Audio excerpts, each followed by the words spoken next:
ఈరోజు ప్రపంచ దేశాలకి పిడి సుందరరావు గారు లాగా, డాడీ లాగా మనం సవాల్ ఏంటంటే, ఎవరితో పెట్టుకోవద్దు చెప్పండి, ఎవరితో? That's all.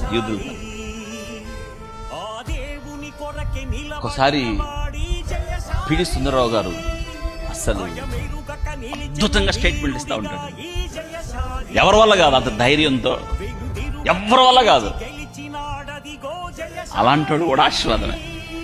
సిద్ధాంతం బహుశా చాలా మంది వేరవచ్చేమో, కానీ దేవుని వాక్యం యొక్క సత్యము, దేవుని వాక్యం యొక్క ఔన్నత్యం, దేవుని వాక్యం యొక్క గొప్పతనం, దేవుని వాక్యములో ఉన్న జ్ఞానాన్ని ప్రకటించడంలో, శాస్త్రవేత్తలే వాళ్ళని సవాలు చేయడంలో పీడి గారు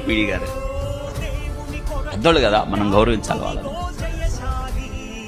మనం ఆనందించాలి మన పెద్దలను బట్టి. వింటున్నారా?